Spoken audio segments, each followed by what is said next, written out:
All right, everyone. Well, welcome back to our final panel of our MCC at 100 conference. We're so delighted to have you back with us for this last session. And just a note, as I had mentioned, I believe previously, as we finish up this session at 3:30, we'll just move right into a sort of wrap up thank yous. So just stay tuned and don't sign out at the end. That's for anyone that wants to stick with us through to the thank yous. And the last session we have here was so exciting that I had to actually insert myself as a chair, even though I was not initially included. We had a little bit of an absence, so I've stepped in this role.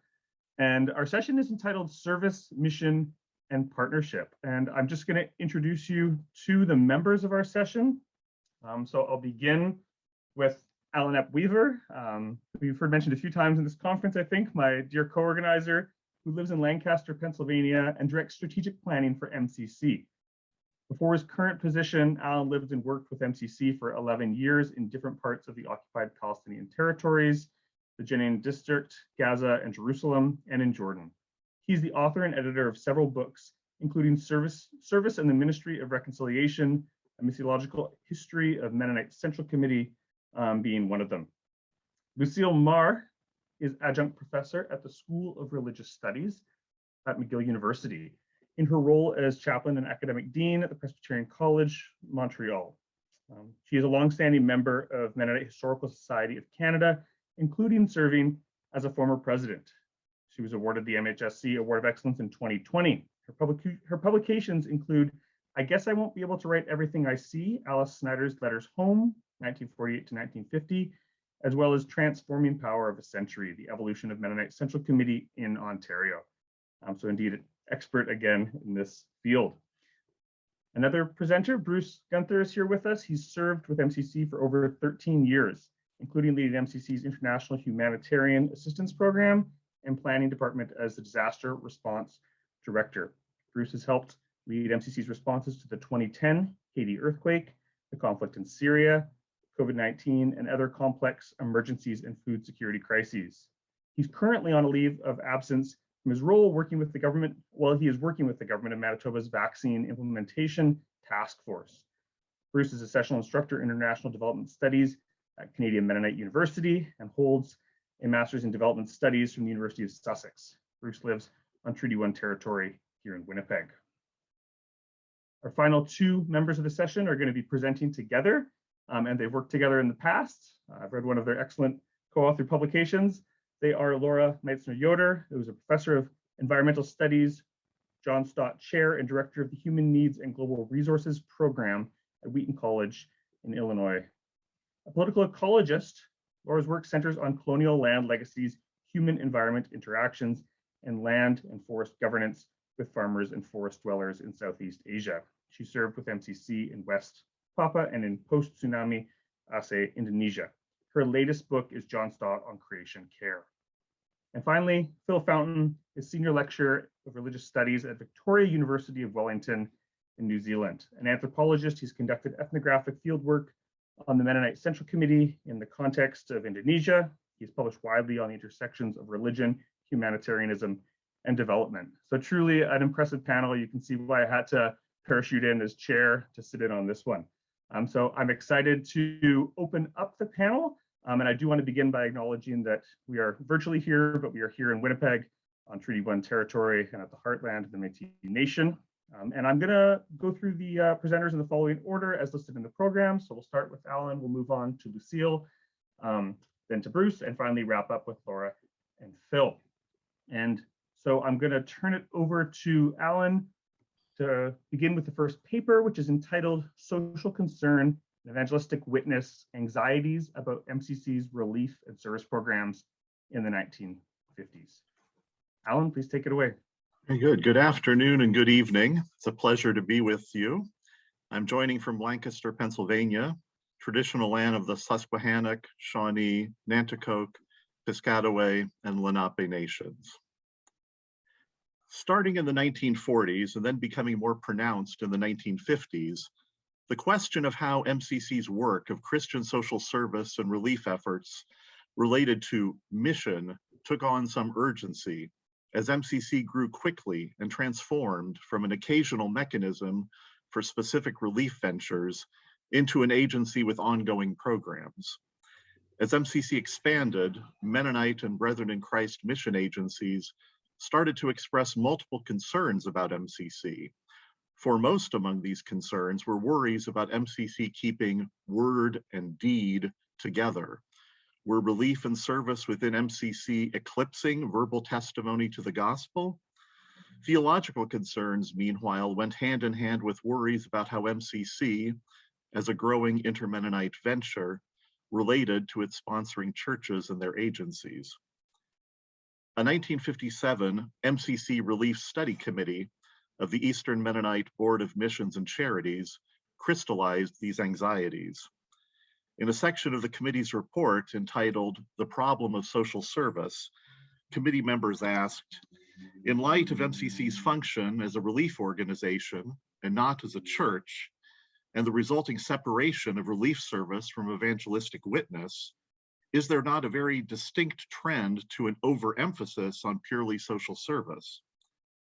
Committee members were especially anxious that this overemphasis on service might have a definite bearing on the motivations and convictions of young people who serve in MCC and leave them with the habit of social concern and possibly a lessened compulsion for evangelistic witness. MCC board and staff leadership responded to these concerns by convening a study meeting on the relationship of MCC relief and service program and Mennonite missions on January 24, 1958 in Chicago. Apologies for my dogs there.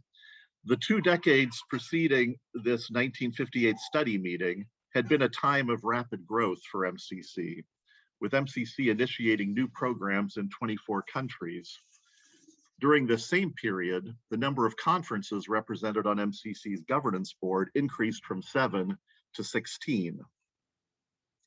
MCC's program growth in the 40s was so rapid that the role of Mennonite conferences in MCC's operations was becoming, in the words of Reg Taves in the late 1980s, more one of influence and guidance than one of control, causing concern among the conferences and prompting a renewed desire to examine the role and activities of MCC and have greater say in decisions regarding future direction and program. The 1958 study meeting thus did not emerge within a vacuum, but responded to years of growing issues and tensions generated by MCC's rapid growth during and after the Second World War. These tensions converged in the 1957 study about MCC commissioned by the Eastern Board and the Lancaster Conference Board of Bishops, with Amos Horst, Simon Bucher, Henry Garber, Ira Buckwalter, and Paul Crable conducting the study. Upon receiving the study report from the Eastern Board in July, MCC moved quickly to respond. The MCC Executive Committee met on September 14, 1957, to discuss how to respond. Executive Committee members expressed their awareness that there are problems involved in the MCC program and work and its relationship to its constituent groups and their programs and work, signaling MCC's hope to undertake joint consideration with MCC's constituent church bodies of the matters raised by the Eastern Board study, so that we can arrive at a mutually satisfactory answer which will make possible continued effective cooperation in the field of service which has been assigned to the MCC. Over the ensuing weeks, MCC issued invitations to all the Mennonite and Brethren in Christ church bodies represented on its governing board, inviting them to the January 1958 study meeting. A little over half a year after the Eastern Board had completed its study, MCC convened a group of 71 people in January of 1958 to hear from MCC and mission agency leaders about how they understood the relationship between MCC and the mission boards, and to name challenges in that relationship and possible ways to address tensions. Over 2/3 of the participants came from 3 of MCC's 16 constituent church bodies: the Mennonite Church, General Conference Mennonite Church, and the Mennonite Brethren. Mennonite church representatives were almost 1/3 of all participants. Only 1 out of the 71 participants was a woman. All, it seems, were white. Participants received the revised revision of the Eastern Board study report and heard and discussed 5 papers. These included an overview on the function and scope of service of MCC by MCC Board Chair and Brethren in Christ leader C.N. Hostetter Jr., and presentations by 4 mission leaders, Paul Crable of the Eastern Board, A.E. Jansen of the Mennonite Brethren Mission Board, J.D. Graber of the Mennonite Board of Mission and Charities, and Andrew Shelley of the General Conference Missions Board. At 6 pages, Crable's presentation was 2 to 3 times longer than the interventions by other mission board leaders, reflecting where the greatest weight of concerns lay. Crable stressed that the Eastern Board viewed relief as completely valid, as a compelling expression of Christian love, the positive aspect of non-resistance, an alternative to war. Relief, he recognized, was a means of witness which helped to interpret the gospel to those who were disillusioned and distressed by war and calamity. It prepared the way for missions and evangelistic outreach when the emergency had passed. Crable quickly added, however, that relief must be distinguished from the social action of the social gospel from earlier in the century. We are pessimistic about men and society, but insist that we think in terms of building the society of the redeemed, rather than attempting to deal with the corporate evil that plagues the socio-political world, Crable underscored. Christian relief, he continued, is not redemptive, but we can, by our deeds of service, symbolize in a realistic and compelling fashion our testimony that the conflicts and frustrations of men are basically spiritual and can be healed. The government imposed requirements of alternative service, and the church's insistence on a practical expression of the Christian life had, Crable said, created in the minds of youth a deep service motivation, which is quite commendable. Yet Crable was keenly aware of the danger of shifts in belief and practice, noting, in a few short decades, our church has swung from a fear of the social gospel to a rather general acceptance of social service as a legitimate and worthy occupation for the Christian. The danger of relief sliding into social action, Crable warned, was real unless relief was bound more tightly to mission. This danger was exacerbated, Crable suggested, as relief efforts gave way to longer-term rehabilitation, or what would later be called development efforts. Of the study meeting presenters, Crable advanced this worry most forcefully. J.D. Graber of the Mennonite Board of Missions, for his part, shared that in his experience, MCC workers were, on the whole, incurable missionaries who feel their work of relief and service does not really seem significant until they can see it come to some spiritual fruition. Graber granted, however, that he had visited MCC programs in which the personnel developed a spirit of antagonism to the local missionaries, and they did not wish to be identified with them, not wanting humanitarian relief as an end in itself to be compromised or confused with any so-called soul-saving activity. For Graber, the challenge before the study gathering stemmed from the fact that relief and service activity and direct mission work had been separated by the Mennonite and Brethren in Christ churches into different organizations, akin to separating soul and body. The 1957 Eastern Board MCC study had asked if there should be a closer relationship between the relief organization and the mission organizations of the church in planning for continued program of rehabilitation in foreign countries. Greater coordination between relief and service was needed, Graber insisted. MCC, as an arm of the Mennonite churches, should work in close harmony with the mission boards of those churches, he argued. In contrast, A.E. Jansen of the Mennonite Brethren Mission Board shared that in the Mennonite Brethren experience, the Mennonite Brethren experience had, quote, proved that the basis for a prospective mission laid by relief personnel has not been favorable to the building of mission and subsequent church. If Crable worried about MCC drifting away from mission, Jansen expressed concern about MCC advancing a doctrinal teaching program on Mennonite mission fields, stressing that a service organization should not invade or try to perform any function which properly belongs to the church. Instead of integration or tighter coordination, Jansen favored stricter boundaries. Andrew Shelley from the General Conference, for his part, wondered if part of the confusion and worry that some felt about the relationship between Mennonite relief and mission efforts had to do with the fact that Mennonite relief efforts were unified via the MCC mechanism, whereas mission efforts were carried out by diverse, uncoordinated agencies. Shelley argued that part of what is needed at this junction of the mission enterprise is more coordination in the efforts of the mission boards, even dreaming about a time when we could have a Mennonite Central Mission Committee.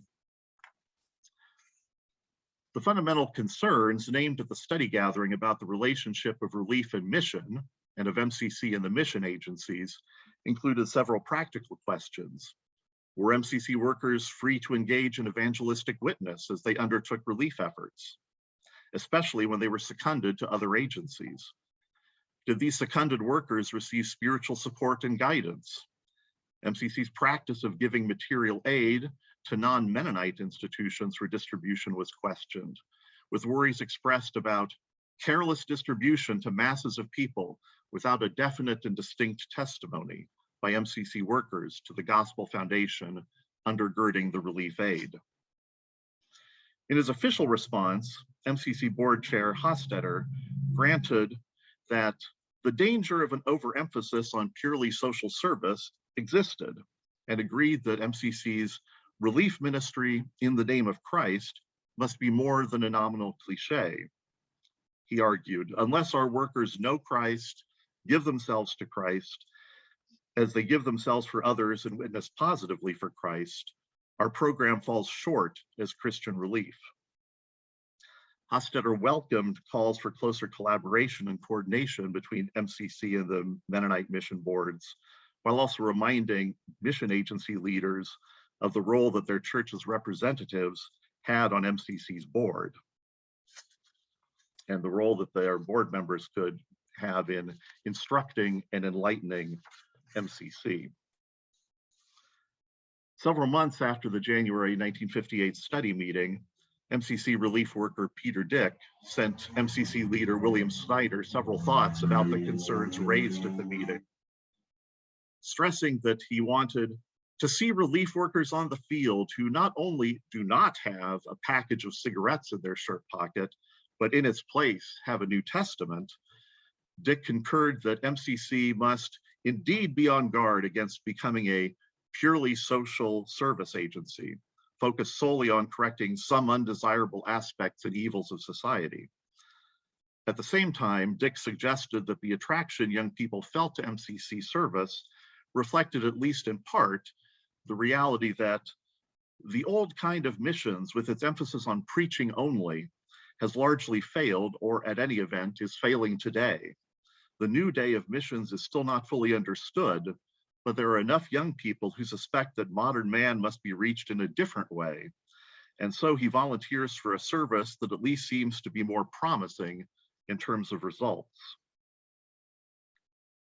The January 1958 study meeting succeeded in Mennonite churches and mission agencies reaffirming MCC's mandate as a relief agency of Mennonite and Brethren in Christ churches, and in laying the groundwork for the creation of a mechanism of yearly meetings, both among Mennonite mission agencies among themselves and between those mission agencies and MCC.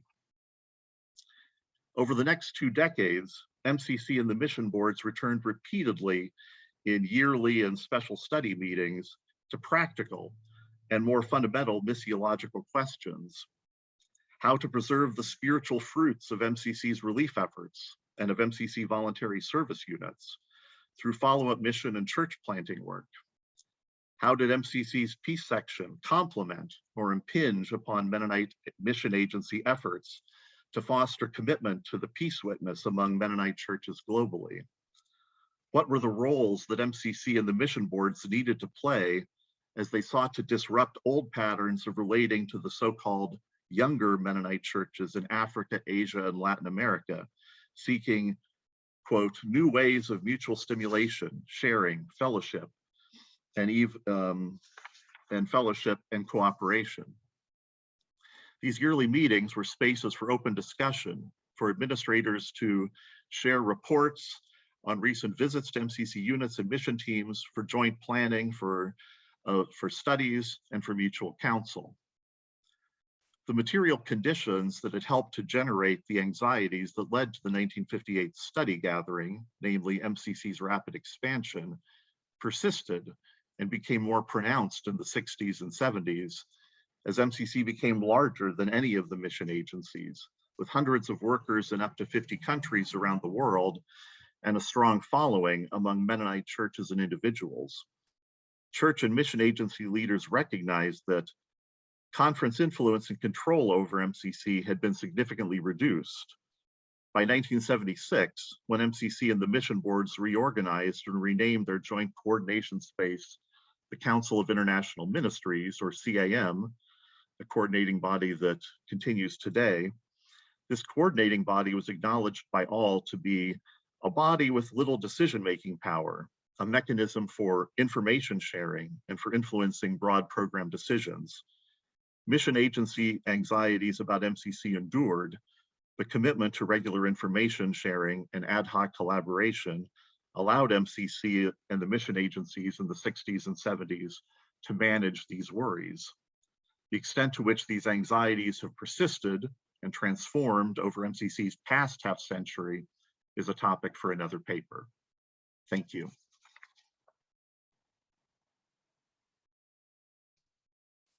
Great, thank you so much for that presentation, Alan. Very interesting to see some of those same debates play out in the field in Bolivia as they popped up in the MCC Bolivia archives over the following decades. So we're going to turn next to Lucille Marr, who is going to give a presentation entitled MCC Gender and Service in Quebec, case study. Lucille, the floor is yours. Thank you, Ben. And before I start, I just want to thank you for all of the work you've done in bringing this conference together and helping it happen. It's been a really, really rich time, so thank you. I have a PowerPoint here that I'm going to put up.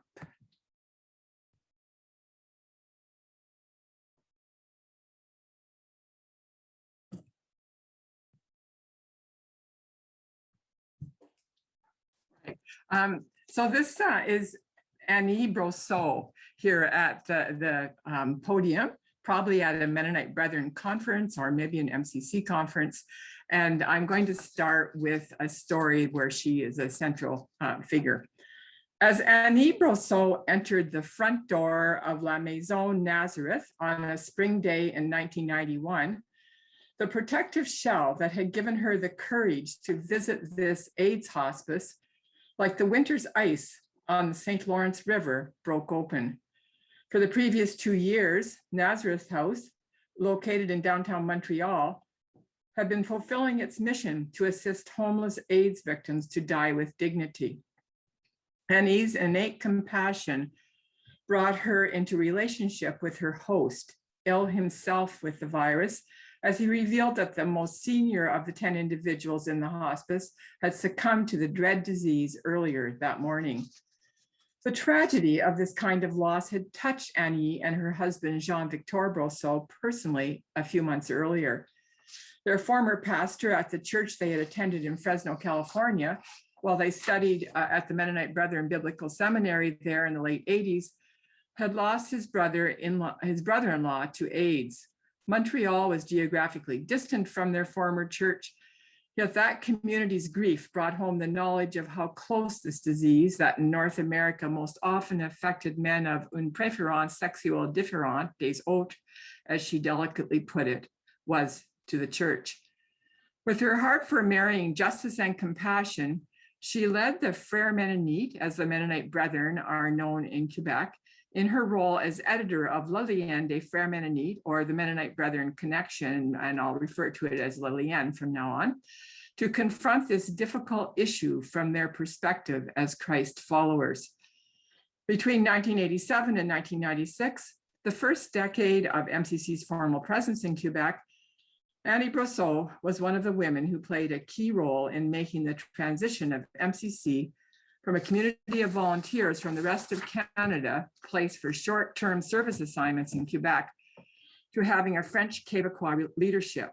It is to this story of the collaboration and leadership of Lillian editors Claudette LeBlanc and Annie Brosseau, along with Debbie Martin-Coupe, MCC's first regional representative in Quebec, that this paper develops. I've divided my paper into 3 sections: Mennonites in Quebec, a separated people, Les Frères Mennonites find their voice, and Mon Pays, c'est l'hiver. And so now the first section. Stimulated by the Quiet Revolution, when Jean Lesage's Liberal government began to implement major change that would result in the massive social upheaval that characterized the process of secularization in Quebec, Ontario Mennonites from Swiss extraction established their House of Friendship, or La Maison de l'Amitié, on Montreal's plateau in 1973 as a base for MCC's work.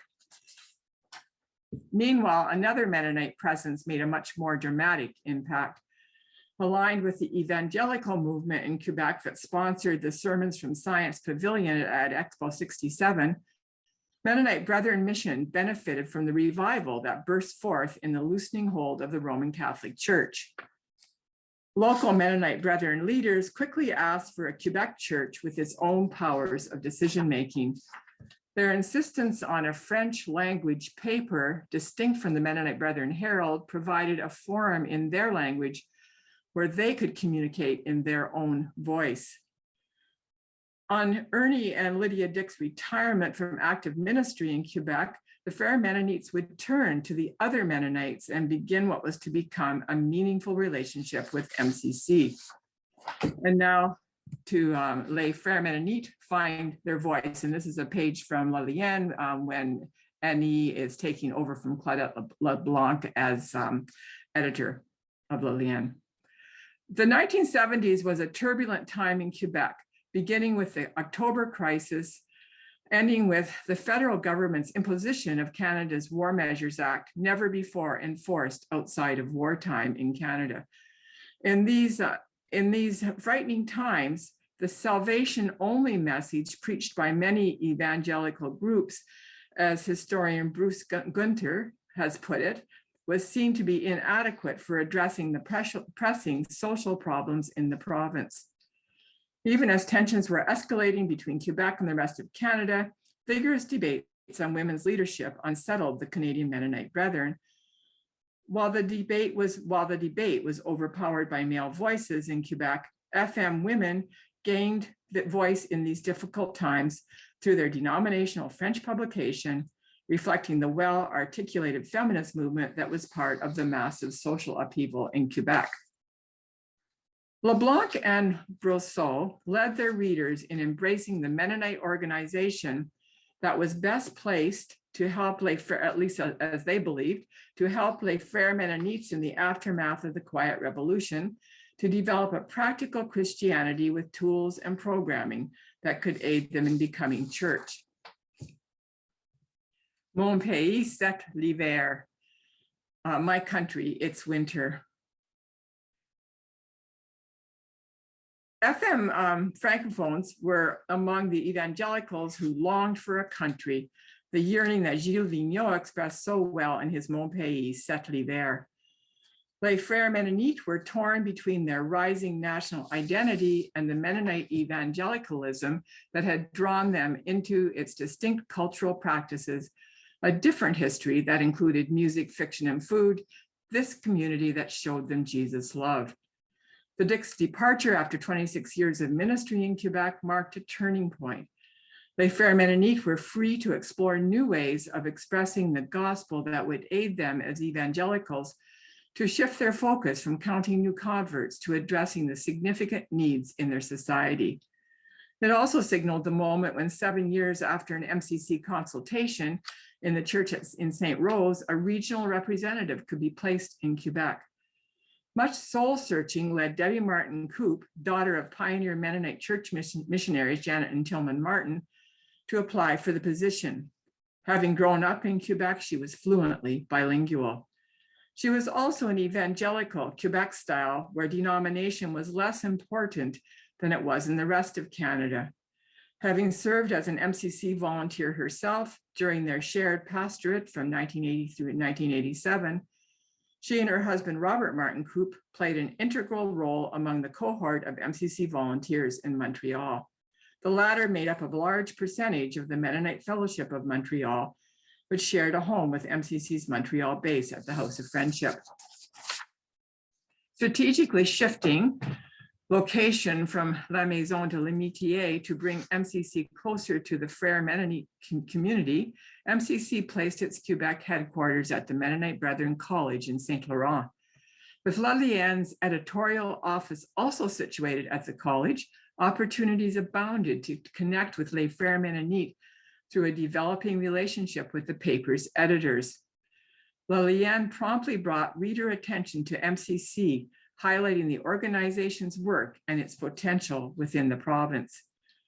Soon after Annie Brosseau became editor of Lalienne, a wound that had been festering for 270 years erupted at Oka. Several members of the Saint-Eustache congregation, where Jean-Victor Brosseau was pastor, owned properties located in the midst of the fray. Caught in the crossfire of the Kanien'kehá:ka, or Mohawk, who had been pressing for acknowledgement of their ownership of the land for well over 2 centuries, land-grabbing developers and government, some of the church's members were forced to flee from their homes. Esther Eptison has pointed out that when some among the Mohawks asked MCC for help, the crisis brought MCC Canada into a whole new level of peacemaking. Meanwhile, tensions between French and English Quebecers and Quebec and the rest of Canada continued to fester.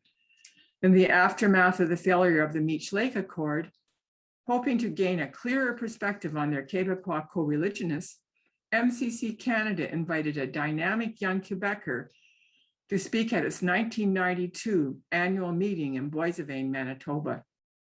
Sonia Blanchette was a familiar face to some, for she had studied at Mennonite Brethren Bible College a decade earlier. Her passionate appeal to the audience for their support for Quebec sovereignty led MCC to adopt Bill Jansen's paper written from his perspective in MCC's Ottawa office.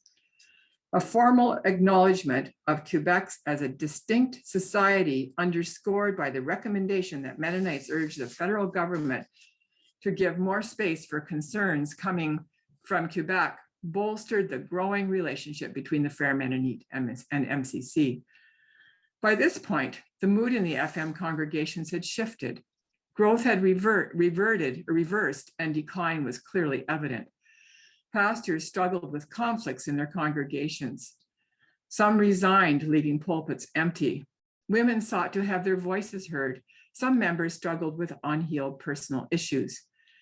Even as the pages of Lalienne documented the institutionalization of l'Association des Églises des Frères Mennonites de Québec and its relationship with the broader Mennonite Brethren Church in Canada, the potential in MCC became clear. For instance, conflict resolution workshops brought a wisdom that was counterintuitive. Conflict is inevitable, participants learned. It is necessary to express different views, for this can lead to constructive change in the congregations, in the workplace, and in the home. Debbie Martin Coop worked with the churches, the women attending the annual Women's Days, and others through workshops, articles in Lalienne, and print materials. In her initial interview for Lalienne, Debbie Martin Coop had addressed MCC's work with women, stressing that around the world they were the most vulnerable, even while the majority held primary responsibility for the well-being of their families. Even as North American Mennonite Brethren continued to debate women's leadership in the church, Martin Coop connected FM women with MCC's task force on women in church and society. Through Women's Days, workshops, and studies at the Institut Biblique de Laval, FM women explored a whole range of their experience. For instance, in April 1992, Janine Lambert, who was known to readers of Laliane as the MCC reporter, allowed her story of the devastating effects of alcoholism, drug abuse, incest that she carried in her body and her psyche to be told publicly in the column Il était une foi, or It Was a Faith. Echoing other articles published in the column, she testified to the salvation that she found in turning to Christ. But she also confessed that the scars remained. Women also explored for themselves what the Bible said about female leadership. For instance, the January 1992 issue of the paper featured Lucille Nantel-Leclerc's thoughtful piece on women in contemporary society, written for a class at the MB Institute de Laval. Her biblical scholarship culminated in a clarion call for openness. Le racisme, le sexisme et toute exclusion n'ont plus de place sous le régime de la grâce en Jésus-Christ. Sexism, racism, and all exclusion have no place under the reign of the grace of Jesus Christ. By the late 90s, the FM Comité des Femmes, that have faithfully maintained its goal of instructing women on how to live as faithful Christians for 2 decades, gave way to a new women's group, Femmes en Action. Under the leadership of Ginette Bastien, these Women in Action organized workshops explicitly designed to empower women to see themselves in new ways. Their perspectives enlarged by exposure to women from other parts of Canada and around the globe. In July 1996, after 9 years devoted to assisting the FM in learning and coming to understand the potential of MC's ministry, with her husband, Robert, Debbie Martin-Coop accepted a position focused on building relationships of the churches in Western Europe with MCC. Annie Brousseau's husband, Jean-Victor Brousseau, would redirect his ministry, spanning more than 15 years at Saint Donat and Saint Eustache. He would continue to express the passion for evangelism, now de la serviette, du serviteur, or with the towel and the servant, as he put it. Supported by Annie's faithful publicizing of MCC's work in the pages of Laliane, MCC's presence would flower with a range of new programs indigenous to Quebec and new relationships with the Francophonie in a variety of countries. And now, in conclusion, the fuller story of MCC's development would redirect. Ben, am I getting a 2-minute? Yeah, I just sent that a second ago, Okay, Lucille, but you're good. Looks like you're already concluding. So I'm wrapping up yet. He would continue to express the passion for evangelism. No, I already said that. I'm in the conclusion. I got distracted. Okay, this exploration of gender and service, largely through the pages of Laliane, provides answers to questions arising in how the FM churches came to embrace MCC's ministry. It demonstrates the essential role of several young women in these developments during a time when Mennonite brethren remained divided as they debated women's ministerial leadership. It also illustrates the potential in the paper in the ongoing writing in Laliane in the ongoing writing of FM history. Out of the new MCC Quebec headquarters at the former Maison Nazareth, located at 1212 Rue de Fort, Jean-Victor and Annie Brousseau brought MCC more fully into the FM community, both in Quebec and in several Francophone countries, especially Haiti, Burkina Faso, the Democratic Republic of the Congo, Chad, and Burundi. The pages of Laliane provide a wealth of information on the array of programs that Jean-Victor and Annie Brousseau established during their time as Quebec regional rep. Harmony, a program designed to draw French-speaking young adults to an intercultural experience in Montreal. The hiring of Jean-Calvin Kitata, a Congolese pastor, as coordinator of peace. Designing a peace festival and Vélo pour la paix, or Cycling for Peace. Supporting Femmes en Action workshop and the creation of a center for psychosocial aid. Establishing mediation and restorative justice work. Programs for youth, including Service au Soleil and a music camp. opening a Material Resources Center, cooperating with the FM College to create a Centre d'études Anabaptiste in Montreal, or an Anabaptist Center in Montreal, and with MHSC in developing the society, the History Society, Mennonite History Society in Quebec. And just finally, for future researchers, Lien provides a rich source of historical data which will assist the preservation of MCC's history in Quebec and the Francophonie. Thank you very much. Thank you so much for that presentation, Lucille. Another excellent presentation and a good tie-in, of course, with Alan's thinking about these questions about redefining mission, you know, in these periods of social foment, right, and new concerns coming in, especially using print culture very nicely, as you've done here. So we're going to turn it over to Bruce now. Bruce has a presentation entitled "From Russia to Syria: MCC's Changing Approach to Humanitarian Assistance, Local Partnerships and Synergies." Bruce. Hey, thanks, Ben, and hi to everybody. I'm going to share my screen as well. I trust you can see that okay?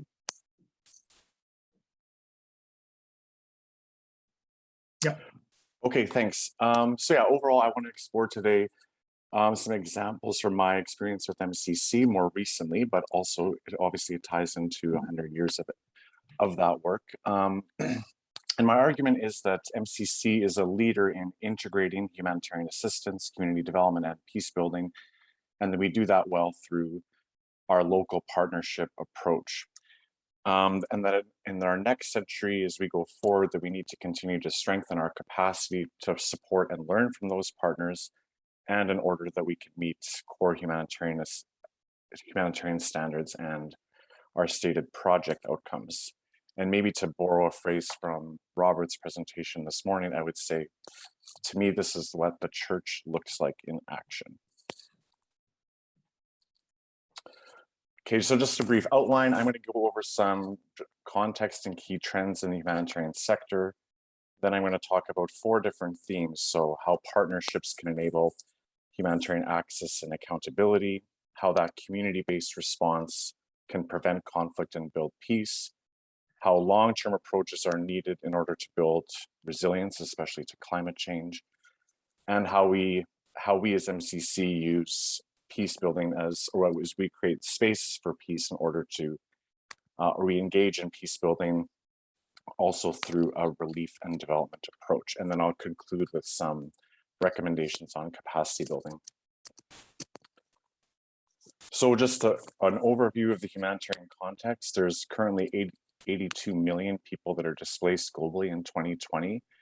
And unfortunately, that number continues to rise and has risen steadily throughout the 2000s. There are currently 870 million people globally that are food insecure, and 135 of those are considered in a food security crisis, or for those of you who know, above an IPC3 classification. And most of those that food insecure populations are resulted from people affected by conflict. And then, of course, as we think ahead to, or as we think in the current context of the climate emergency, it's projected that by 2050, 180 million people are at risk of hunger. So there are a number of key trends that have come up in the humanitarian sector, or in the development sector more broadly, that I just want to review.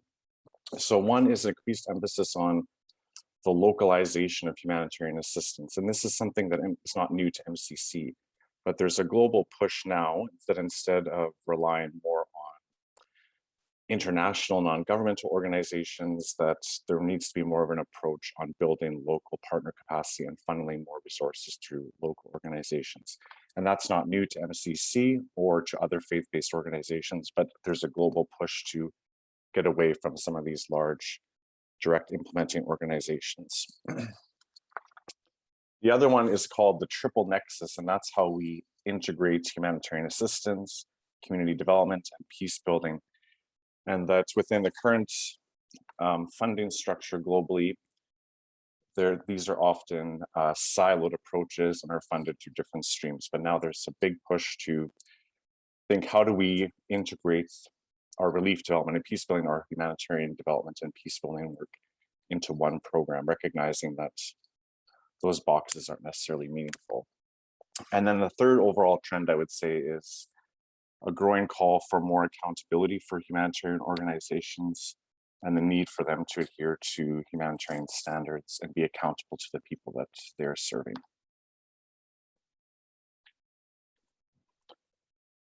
So local partnerships in MCC. So I'm going to go through some examples. So the strength of MCC's relief response stems from its network of over 500 local organizations that we partner with. And those organizations are more connected and more responsive to the needs of the community that they serve. And they also grant unique humanitarian access. So for example, with the work, MCC's work in Syria, we had ongoing existing partners in Syria, Lebanon, and Jordan, which allowed us to quickly respond as the crisis emerged. In addition to during the the Nepal earthquake in 2015, we had existing community food security partners, which allowed us to quickly identify areas very remote areas that were affected by the earthquake, but and had urgent needs, but that because of their remoteness had not been recognized as being severely affected by the conflict. This also presents challenges, however. During the Haiti earthquake, MCC had a huge amount of resources that was made available through very generous donations. And because MCC had many local partnerships in Haiti, one of the findings from the final evaluation of the Haiti earthquake is that MCC's response was too diffuse, that we should have worked in fewer sectors and with fewer partners. But because of that reliance on local partners, there was increased pressure to try to work through as many partnerships as we could. The other aspect in terms of how MCC integrates a partnership approach. Sorry, I just lost my page here. Yeah, so over the next 5 years, MCC's strategic goal is to integrate peace building throughout its entire program. And local partners know this already, and we are being driven by that approach that they've cited to us. So local partners don't think in those same siloed boxes of relief, development, and peace. They're trying to work on social change in their community, and they don't need to bridge these same rigid categories that has been established by the sector. So a key strategy for MCC working on peace building in its both humanitarian and development programming is through the use of local relief committees and other community-based groups that work in implementing our program. So MCC has worked with various church, faith-based organizations and other groups to strengthen these committees, and they try to bring together both affected groups, including displaced people, host communities, and as well as local leadership from the church and the community. So in the case of MCC's work in Kasai region in Congo, MCC worked with 3 different Anabaptist denominations to set up these committees, and that they worked on planning the response, identifying who is going to be targeted, and monitoring monitoring the program itself. So this relief committee approach helps increase the ownership of the response and also mitigates against conflict in the community. So in the case of Kasai, again, those relief committees brought together different ethnic groups to design and implement the response. In addition, that diverse representation on those committees helps involve the displaced people themselves and also strengthens accountability to the community. And I would say also protects church leadership who may be accused of discrimination based on church membership and affiliation.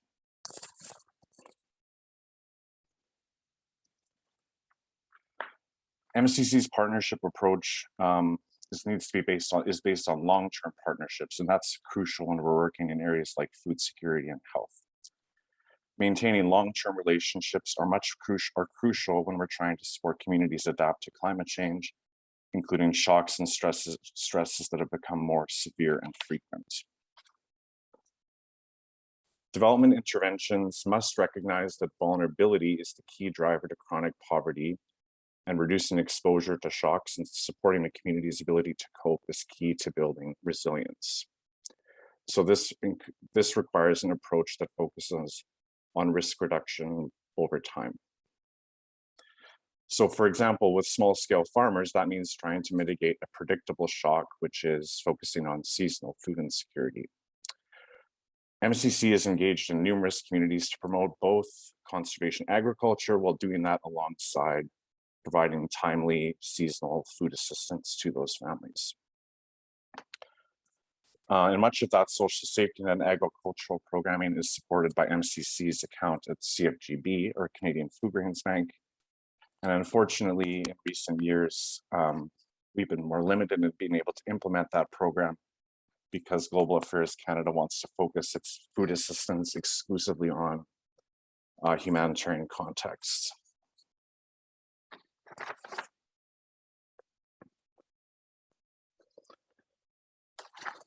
MCC also works on peace building, or as on humanitarian assistance and development work in order to achieve peace. So two examples of that being in Colombia and in DRC. So in Chocó in Colombia, MCC's local church partner engages in agricultural development and humanitarian assistance in order to reduce the potential for violence. So our local church partner has long-term engagement in the community, and as an arm of the church allows it the neutrality to operate in a conflict zone. They've tried to shift agricultural production away from cacao or coca to cacao, or from the cocaine to growing chocolate, or the beans that make chocolate, and that helps reduce the potential for conflict in those communities. MCC's humanitarian and development engagement in North Korea, or the People's Democratic Republic of Korea, is also driven by a desire to open up space for dialogue. MCC has supported pediatric hospitals for humanitarian reasons, but also creates an opportunity for face-to-face delegations and dialogue. Similarly, delegations of agronomists to and from Canada to the DPRK is useful for knowledge transfer in agriculture, but the primary objective is to open up dialogue.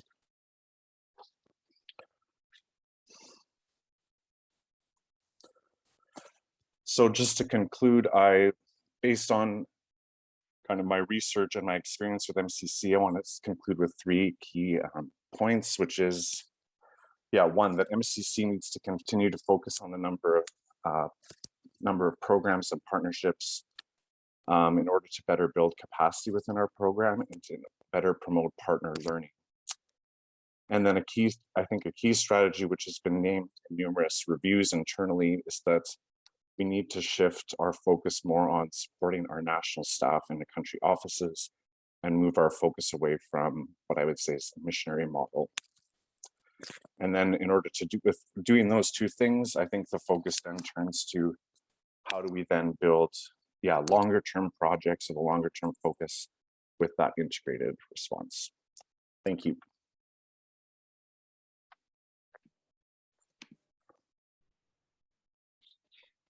Thank you so much, Bruce, for that presentation. And we're just going to turn right over to our last two presenters for the session here. So Laura Meitzner Yoder and Phil Fountain are going to present or co-present a paper. And I'm not sure if I know who's going to go first, so I'll let you tell me that, but I'll tell you the name of the paper, which is, and I like this, it's got a nice ring to it, The Quotidian and Transcendent Nature of Service in MCC Indonesia. So you've each got about 10 minutes, I think we agreed upon.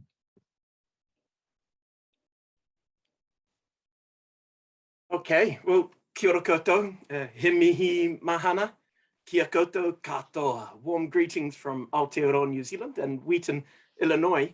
It is a pleasure to celebrate with you on the wonderful occasion of the scholarly party commemorating the Mennonite Central Committee's 100th anniversary. It's a tremendous milestone, and we are delighted to join you in celebrating it. We have enjoyed the conference presentations. We congratulate the organizers on putting together such a stimulating event. Our title, as you can see from the slide, is different from the title we gave in the program. Hopefully Ben thinks that this title is at least as catchy as the other one. And apologies for changing.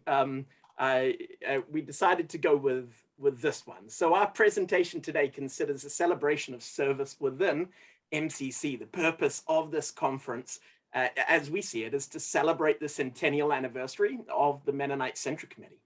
Over its 100 years, MCC has left a profound mark on North American Mennonites, including decisively shaping their identity as a people of service. MCC has also facilitated service opportunities in far-flung places around the world. Turning 100 is no small achievement, and in this paper we take advantage of this auspicious juncture to think through this celebration of service in MCC. As anthropologists, we are interested in the cultural contours of both celebration and service. Service is a densely layered Mennonite keyword, and it has frequently been the object of Mennonite investigation and theologizing. While celebration is an equally thick and potent term, it has received much less attention. This is partly because reflection on celebration tends to be something of an unwelcome intrusion. Those enjoying a celebration rarely relish a running commentary on what they are doing. Nevertheless, our hope is that you will enjoy our presentation today. One of our key observations is that the celebration of MCC is frequently combined with critique, and we explore why this is the case. Many MCCers over the years have noted that MCC is good to think with. We agree. In this paper, we seek to think with and through MCC to reconsider Mennonite celebration and service. So the way that a community celebrates reveals much about the community in question. Celebrations disrupt mundane patterns for intense and focused rituals of collective delight and entertainment. And these disruptions provide opportunities to think through communal values and practices. A recent sociological survey addresses celebration as having temporal, spatial, and social dimensions. The authors refer to celebration as a slippery and polyphonic concept, caught up in a web of notions clustered around ideas such as ritual, commemoration, anniversary, ceremony, holiday, festival, carnival, and festivity, each with its own vibe. Rowan Williams has intriguingly located the celebratory impulse as the beginning of all theology. Although celebration is never sufficient on its own, Williams argues it should always be matched with communicative and critical movements. A sense of celebration is nevertheless vital for theology to respond to the love and reconciliation of God. Theology can't exist without it.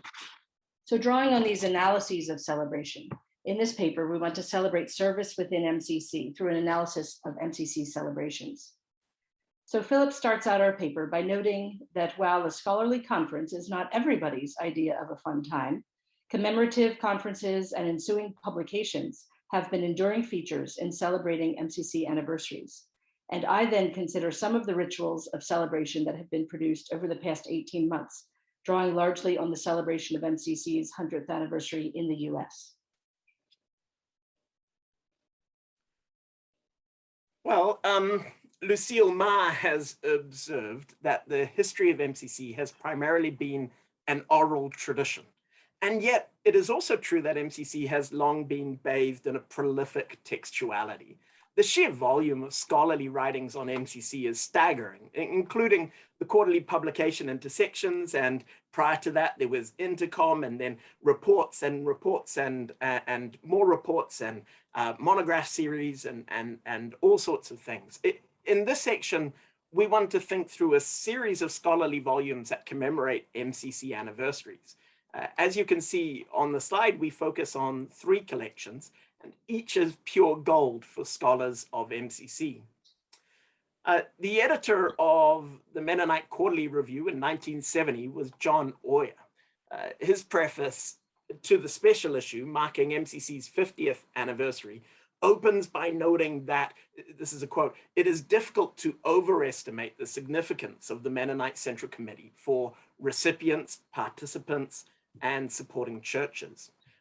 Oyer goes on, again, another quote, "To one who matured while in the service of MCC after World War II, it has meant a dedication to the work of Christ and the church to a degree simply not possible without it, end quote. All the articles in this special issue, the 1971, were written by men with historically Mennonite family names. Of the 9 authors, only one, Larry Curler, was Canadian. The genre of papers in this special issue were quite mixed. The statistics-heavy articles on material aid and personnel by John Hostetler and Paul Claassen, respectively, they read like they were cut and pasted from an annual report. But others are really substantive historical discussions of MCC's work. Guy Hirschberger, for example, tells a story of MCC's origins, locating the organization as symbolizing the recovery of the Anabaptist vision of mission and service.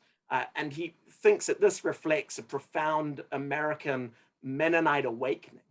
Ori O'Miller's short and thoroughly idiosyncratic chapter has the celebratory subtitle, God's Miracle Among Us. Robert Kreider's contribution considers the substantial and salutary impact that MCC has had on American Mennonites. The chapter is, for the most part, a compendium of success stories. However, Kreider foreshadows an approach that becomes increasingly prominent over the ensuing years. He attends to, quote, both shadow and light, the negative and the positive, in asking some prickly ethical, theological, ecclesial, and humanitarian questions. The chapters included in Unity Amidst Diversity were first presented at a conference in Fresno, California. It is a substantive publication with 10 original articles plus commentary and discussion, and the Sunday morning sermon, which was delivered by Peruvian evangelical theologian Samuel Escobar. The 2 women authors contributed to the volume. The editor's preface indicates that the goal of the publication is to celebrate, reflect, and recommit to service through MCC in the name of Christ. Yet, Kreider's earlier allusions to shadow and light are never far removed. In the preface, quote, questions of MCC and the supporting churches abound throughout the chapter, the papers, end quote. And indeed, that is the case. In his chapter, Ted Kuntz says he wants to give a word of blessing. Nevertheless, the majority of his chapter details the manifold complications that MCC workers face in practice. After drawing pointed attention to the marginalization of women and non-European voices within the history of MCC, Nancy Heisey argues that MCC has evolved a monolithic and exclusive identity, which leaves little room for diversity. Donald Crable highlights in his chapter how MCC has received the garnish of praise among Mennonites, but even while MCC carries a flag that symbolizes the noblest and best of Mennonite virtues, nevertheless, he says, quote, those close by the ship know that there have been spats and squabbles on board, and many insiders know that the flag more often symbolizes hope than reality, end quote. This conflation of celebration and critique is even more pronounced in the 17 chapters included in Alain Weaver's A Table of Sharing. The Forward by Robert Kreider hails MCC as the most beloved of Mennonite institutions. But immediately afterwards, the editor's acknowledgements advance an intellectual agenda. Here's a quote, MCC is distinguished by its support of and openness to critical reflection on its practice. As MCC moves into a period of organizational restructuring and toward its centennial mark, may it continue this commitment to open self-criticism. And this open self-criticism is certainly reflected in the chapters. Esther Epthiessen's chapter on the formation of MCC Canada in 1963 discusses the colonial excesses of Akron, which inspired the birth of this new national organization. But Epthiessen also critiques the early Canadian MCC leaders who excluded both women and non-Europeans in their decision-making. Tobin Miller-Shearer presents a systematic critique of whiteness within MCC and concludes that only after the organization has experienced conflicts with people of color has it been willing to address its racialized identity? Stephen Nault draws attention to plain Anabaptists and the tensions that led to the formation of Christian aid ministries in the 1980s. Nault sees a story as instructive of the challenges faced by MCC as it delicately manages the participation of a broad coalition of constituents. The three are not the only textual anniversaries marked with publications. MCC Canada has another two, as does the Mennonite Disaster Service.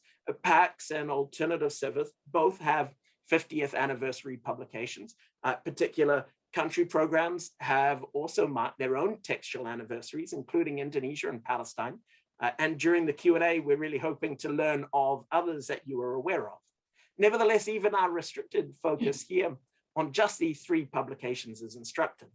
The embrace of scholarship as a primary vehicle for festive celebration of MCC anniversaries is remarkable. Further, these volumes display a conflation of celebration and critique, with attention to the shadows becoming increasingly prominent over time. As Laura will show in the next section, this dynamic is also apparent in other commemorative artifacts. So with an anniversary quilt background and a front table holding some simple loaves of bread, on 26 July 2020, MCC Great Lakes led a live-streamed virtual centennial service of celebration at the MCC historic Prairie Street Mennonite Church in Elkhart, Indiana, USA. MCC alumni and Prairie Street co-pastors hosted the 90-minute service that began with a musical introduction by the Evangelical Mennonite Congolese Orchestra and included 10 songs in 6 languages throughout. In addition to the music, the celebration consisted largely of history and remembrance of the circumstances surrounding MCC's founding and the impact it has had on the lives of volunteer service workers and of beneficiaries, both told in story format. Even with the constraints of an online environment, there were physical symbols and objects present in the church. The 2 centennial quilts, symbols of how MCC has provided blankets and comforters and taught sewing and sold quilts to support its work. For a COVID times celebration of an organization founded to address wartime suffering, this service had a somber note. The hosts opened with, "This is not the celebration we had planned." Ron Byler, then MCC US Executive Director, was dramatically honest. War, pillage, typhus, hunger, death. His words opened a section with stories of the circumstances and suffering in Russia. Reading from letters and diaries of Mennonites from the 1920s, hosts invited celebration participants to listen to the voices from that era. Reflecting one account that mentioned, quote, "We never read so much from Lamentations." The stories from the early years of MCC workers and Russian Mennonites were interspersed with readings from Lamentations. This was followed by 14 brief testimonies of MCC's impact and influence, representing a broad temporal and geographic scope of MCC's work. North American service workers recalled specific moments or aspects of their service terms. Members of partner organizations and communities expressed appreciation. And 3 people whose first MCC involvement was in receiving material aid or skills training told their own journeys of receiving international MCC assistance to becoming MCC staff and volunteers in North America. Their stories spanned one woman who received a comforter after World War II in Germany to 3 younger SALT and IVET participants. Les Gustafsson then led a children's time about his song, My Coins Count, and ended with this summary for young listeners. This is what MCC has been doing for the last 100 years, trying to make the world more fair and just. It continued with a sermon by Dr. Sibo Nkumbe. She is the founding executive director and national coordinator of the MCC partner Brethren in Christ Development Agency in Zimbabwe, and she inspired MCC constituents to continue to look like God for the next century. The service concluded with a time for offering or donation, music, and prayer. The final prayer of Thanksgiving celebrated how MCC motivated churches for Christian service and noted that MCC service in turn influenced and formed the church. This service of celebration contained elements in common with several other online events hosted by regional MCC entities throughout 2020. Opening reflection on MCC's founding and detailed accounts of the tragic circumstances in Russia, testimonies and stories of mutual impact by multiple named participants worldwide, and a vision for MCC's current and future directions that carried echoes of the critique that signifies belonging, which Philip will discuss in our conclusion. This MCC Great Lakes 100th anniversary celebration, like those of other regional MCCs, had more inclusive representation than the earlier textual anniversaries Philip just described, and also reflected stronger current emphases on racial justice, Indigenous relationships, and speaker-leader diversity. The live-streamed celebration service opened with an Indigenous land acknowledgement. In the February 2020 MCC Central States celebration, Executive Director Michelle Armster gave prominence to the little-known stories of two women who led European programs in MCC's earliest years. In the October 2020 MCC US Centennial Celebration, Leonard Dow drew the contemporary racial reckoning into the longer thread of MCC history of standing with and for people who have been marginalized or suffer from oppression and injustice. His ingredients in MCC's, quote, secret sauce include telling oppressed people worldwide that their lives matter, and following US civil rights leader John Lewis's approach, a willingness to get into necessary trouble. In this event, former MCC US Executive Director Lynette Meck mentioned breaking the leadership gender barrier and called for more to be done on racial and ethnic representation.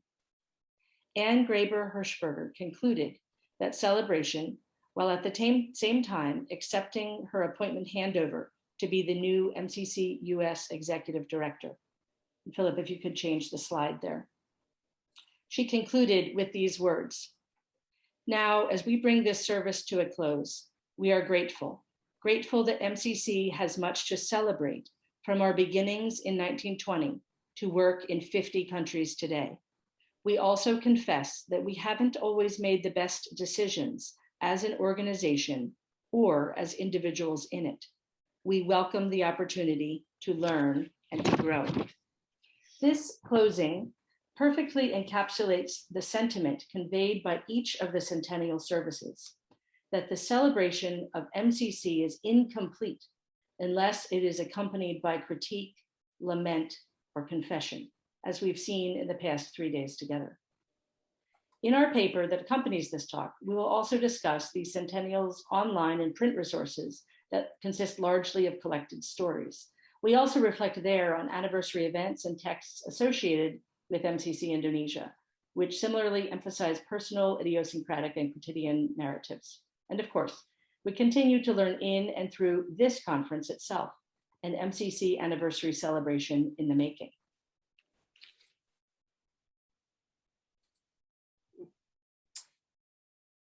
So here's our conclusion. The cultural patterns of celebrating service in MCC are really illuminating.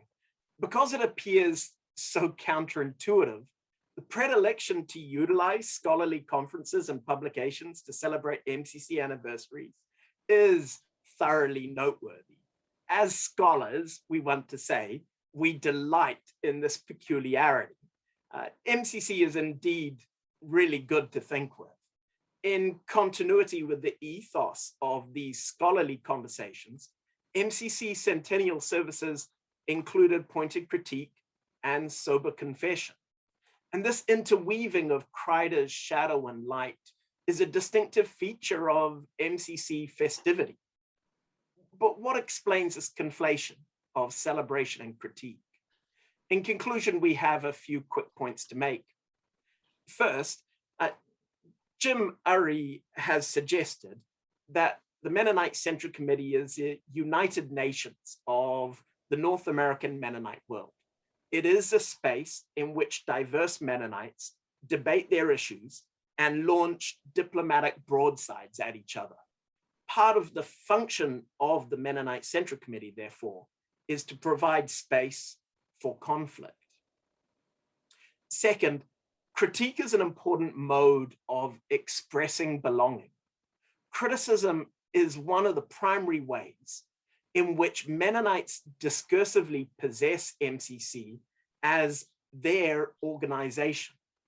It is possible, therefore, to see even the harshest of criticisms as enacting a technology of celebration. Third, criticism and confession enact a Mennonite performative modesty, appropriate for the quiet of the land. This expresses a broadly shared anti-triumphalist impulse that honors at least of these humanitarian philosophy and embraces a peaceable ethic. It also cultivates a third way path between dominant modes of Constantinian North American political Christianity. And finally, the historical fluidity between MCC administrators, service workers, and constituents has ensured that messy and ambivalent experiences are impossible to erase or ignore. The capacity for those involved to embrace the paradox of imperfect goodness is what makes humanitarianism so interesting. The future of MCC rests on the ongoing willingness to maintain this paradox. Thank you.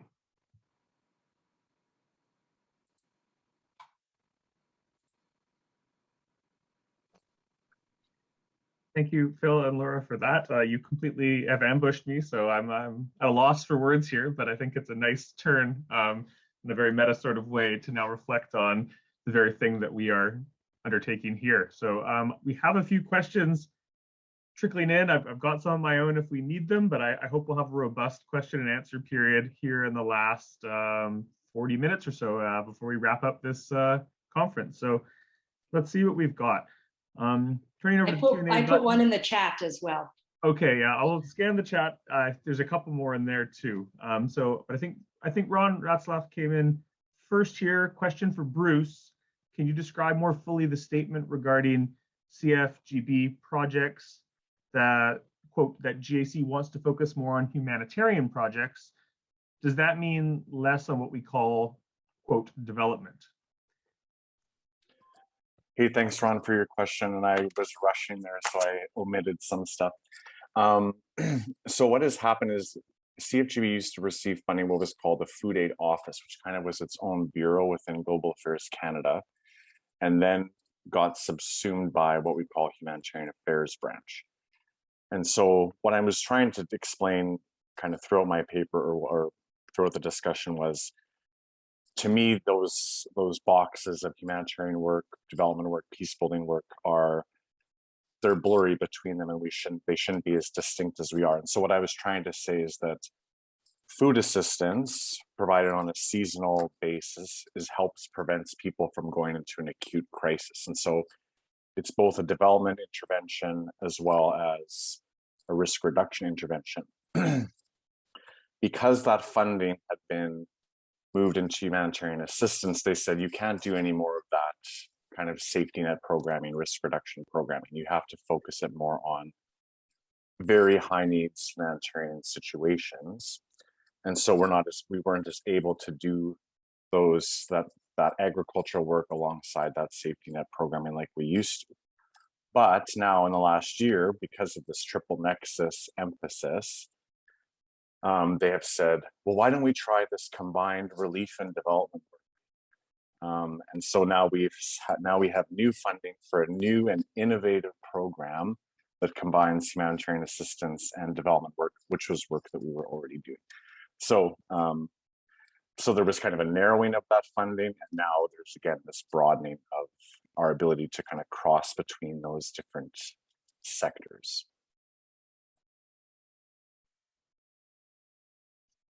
Okay. Thanks so much, Bruce, for that. And next question we have up is from Royden Lowen. He says, question for anyone. The, quote, evangelical tension of the 50s, which I, as a member of the Evangelical Mennonite Conference, experienced in the 1980s, seems to have disappeared. Is the reason for this that MCC has changed, or that MCC has, in a sense, driven evangelicals from its ranks? Are the current debates simply debates within a patently liberal wing of the Mennonite world? So perhaps Alan could speak to that first, but I think welcome any other presenters to weigh in on that as well. Perhaps Lucille. Well, that gets more to the last 50 years, which my paper didn't cover, but I can, think about that. I would say certainly there are evangelical voices, and churches represented on MCC's governing boards, of which there are 11, and definitely evangelical, as well as non-liberal, quote unquote, non-progressive Mennonite voices, who involved in MCC in a variety of ways, from representation on governance boards to involvement in thrift or relief sales. I mean, plain Anabaptist groups of different kinds, Amish, Old Order Mennonite, Conservative Mennonite, Beachy Amish, etc. So I don't think I think it would be too simple to say that MCC has simply driven out evangelical voices from within MCC, and I would think that I would guess I think it would probably be fair to say that the shape of MCC's inter-Mennoniteness takes on different configurations in different locations. So it will look one way in British Columbia, it'll look another way in Lancaster County, it'll look another way in Harvey County, Kansas, in terms of who are the different Anabaptist groups that get brought into this inter-Mennonite collaboration, what types of efforts are needed to help foster and maintain that commitment to collaboration across difference. Yeah.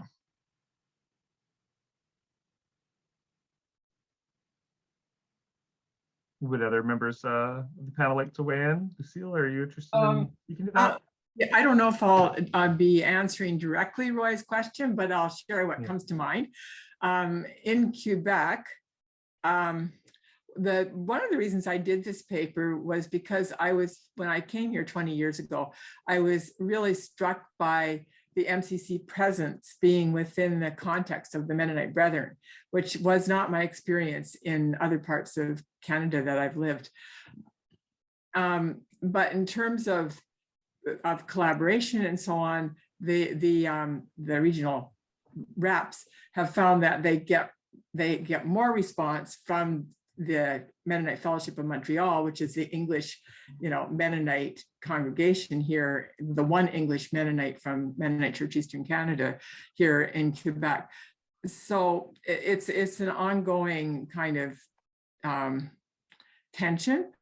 Here we have the additional, besides the evangelical and less evangelical, we also have the language difference. So it's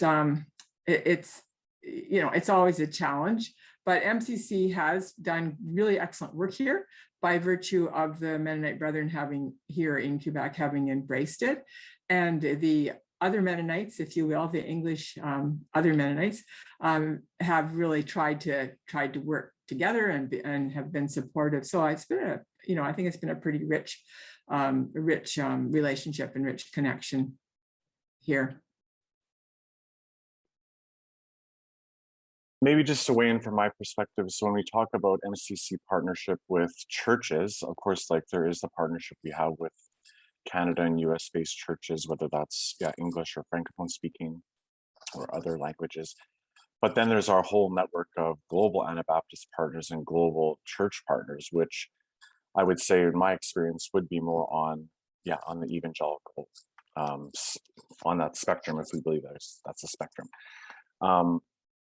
And maybe just to the other 2 points would be, in a humanitarian situation, when we're deciding on targeting of limited resources, we have to target based on need, and so we can't discriminate based on religion, and we can't we have to remain neutral in terms of both our political affiliation, in terms of our religious affiliation, even though we say this is in the name of Christ, but we can't discriminate based on that. With that said, with the Kasai example I was talking about, everybody knows that it's the local Mennonite Brethren Church in Quebec that is providing that food assistance, and they saw a huge growth in church membership and attendance following MCCs and our partnership with Mennonite Brethren Church in Congo. So, yeah, we can't. It's an oversimplification to, yeah, divide that word versus deed, or evangelical versus social service. So in this case in Congo, that social service work or that humanitarian work directly correlates to, yeah, increasing membership of those congregations and the witness, and increasing the profile and witness of that church. Thank you, Bruce. Laura or Phil, do you want to weigh in on that as well? Maybe just very briefly, and that is, if we think of evangelical not just as a theological position, but as a position wrapped up in a series of political, racial, social and economic dynamics, then my own view would be there's some real tensions between MCC's approach and broader, particularly American evangelicalism, but also parts of Canadian evangelicalism absolutely as well. And the MCC friends I have who have to navigate those tensions, it's quite problematic and takes a huge amount of effort. But of course, those tensions are not just about how you engage with religious others, it's how you engage with Mennonites who are in your very church and your very congregation. Laura, you must have views on that, though. So I would say that in the circles that I am, where we live now in Wheaton, Illinois, I would say that the tensions have not disappeared by a long shot, but perhaps have diminished somewhat from a century ago, from 80 years ago, and from the 1950s. But I'm still encountering people here on a weekly basis who would be having questions or concerns about the kinds of tensions that Alain mentioned in his paper between social concern and evangelistic witness. So the way the contours of that conversation have changed in Mennonite circles is perhaps different. But what I am struck with is just the timing of how some of those addressing those concerns was not necessarily in sync, but certainly in tandem with the wider North American church concerns. And we certainly saw that in the Textual Anniversaries, that the kinds of questions being addressed in international development that were being addressed more broadly in professional circles in the 1970s showed up in the anniversary, Textual Anniversaries for MCC, and in different publications from different time periods. So yeah, perhaps putting in context the questions and conversations and quandaries that are within the Mennonite Church is actually within broader North American discussions as well, and how those mutual influences happen outside of the Mennonite Church would be, I think, also ripe for study. Well, thanks for those responses. You've added some geographical complexity in the answers and some temporal complexity as well. We'll get to that question about anniversaries. Laurel mentioned your comment, and we have another one too. But beforehand, a bit of a broad question as well from an anonymous attendee. How can an organization as large as MCC incorporate the beliefs of all of their members into their mission when their members have such a wide range of beliefs? How can MCC stay on track with their mission with so many opposing opinions? Anyone want to offer some strategy or thoughts in that regard? Yeah, I mean, I guess I would say that this isn't something new. It starts with MCC's inception with the question of, were different Mennonite churches going to come together to collaborate in this MCC mechanism, to create and collaborate through this MCC mechanism? And there was a lot of hesitation Jim Yunke has a nice article in that table of sharing book that Philip and Laura highlighted, where he looks at the famed Prairie Street meeting in Elkhart, Indiana, and the background to that, and how it was, you know, the Mennonites of German Russian background had agreed to come together, bridging General Conference and Mennonite Brethren and other divisions. And so the big question was, were the old Mennonites going to join, yes or no? And similarly, in this 1958 meeting, clearly, you know, while there were different concerns from different groups, from Brethren in Christ to Mennonite Brethren to General Conference, clearly the main concerns were coming from Lancaster Conference. There was a quote I dropped from Boyd Nelson, who worked with Mennonite Board of Missions and Charities, who, I'll just summarize, he said something in response to the invitation, said something like, well, you know, I've been told, he said, by representatives of other Mennonite churches that they have the feeling that we as the old Mennonites just expect everyone to go along with what we decide. And he said, you know, what we need to do is have more of a collaborative spirit. So clearly, and you know, evangelical might be one word to describe, you know, the perspectives or that were coming from Lancaster Conference, from the Eastern Board. It was certainly a reaction, as Crable's words about the social gospel. It was a reaction against modernism, and, you know, trying to find a distinctly Mennonite alternative to modernism, and trying to figure out, you know, what it meant to become more active in the world through, because of conscientious objection, alternative service, and other factors. That was helping to drive, you know, how that did. So back to the question of, you know, how does MCC work to try and get unanimity? I'd see it as an ongoing pattern of continuous contestation and construction of unity for the moment, and that unity is always shifting. It's not like there's some stable MCC essence across 100 years, but it's always this collaboration that's always being contested and constructed anew. Oh, I think that Alan's answer is a really terrific one. The only thing I would add to that is I think the Mennonite Central Committee over the years has often understated its theological position.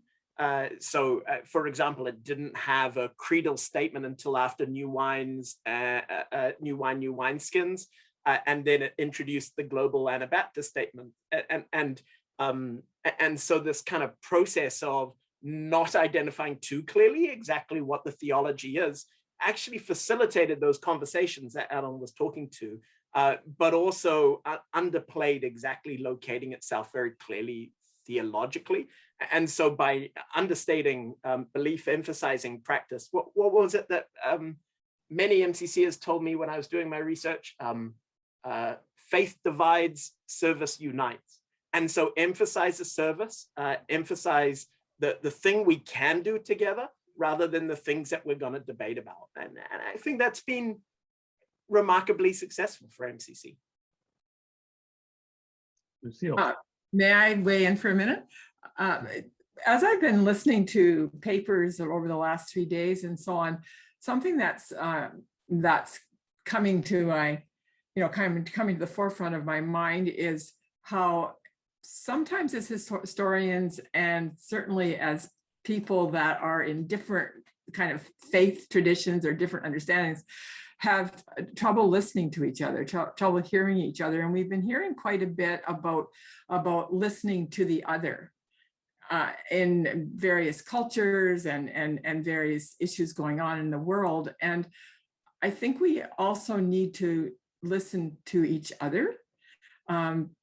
And we have a long history of having very different quite different theological perspectives and theological views when it comes to evangelical Mennonites and other Mennonites.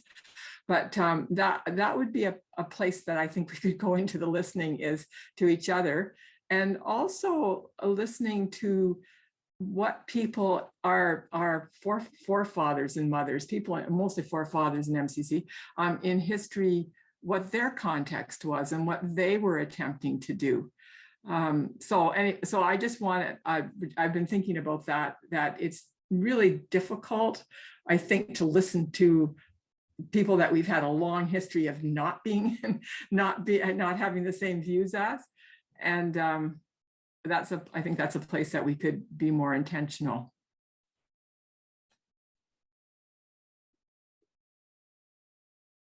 Okay, I'll move on to another set of questions, unless Bruce, you want to weigh in there as well. You'll hold off. Okay, so these are predominantly, I've just been scrolled to the bottom of the comments, which are quite long. These are predominantly about the question of celebration that we came to in our last presentation with Laura and Phil. And I do think we may have lost Laura briefly here in the mix. So Phil, you might be on the spot to answer some of these. Oh no, Laura's back. Sorry, maybe you just had your screen off. I'm relieved. We're happy to have you. So the first one, just a comment from Marta Bennett-Weeb, who presented in our transnational flows of agricultural knowledge yesterday. And she just says, I was looking forward to hearing about Indonesia, but I'm delighted with the celebratory note you're closing out this conference with. Thanks so much. And then Laura herself poses this question, so we can consider this while we turn to the next one. In our discussion, I'm eager to hear more of the Canadian anniversary celebrations and their similarity differences from those in the US. So if any of the panelists want to reflect on that, that's fine. And then to add on to this discussion of celebration, this is a question for Laura and Phil from Neil Funk Monroe. I'm intrigued about the significance of celebrating MCC anniversaries through academic publications. Since at least a couple of these publications are based on anniversary conferences, can we draw any inferences from the broader body of academic anniversary papers from which the published papers were chosen? Did the choice of which papers to publish communicate anything about the context of a specific anniversary publication? Just really quickly in response to Marta, I know Laura and I would both separately or together love to have conversations about MCC Indonesia and its transmigrasi work, which we both researched separately and find absolutely fascinating. In terms of Neil's question, actually, I don't know what wasn't published. Ron Matthews may be able to tell us in the chat as to what was published or not from there. And Alain, of course, will know what went in or what didn't to his own publication. But my quick 2 points are that each of these publications really tracks really neatly with a range of concerns within MCC that arise or subside at different points of time. And they're actually just brilliant litmus tests of the kind of conversations that are already taking place, as I can read it, within MCC offices and with MCCers in the field. They also track, as Laura already mentioned, really interestingly with broader paradigm shifts within the international aid and development and humanitarian worlds. And those shifts and those debates, they're not directly temporally aligned, but they're really close. And that makes them actually just historically just really fascinating.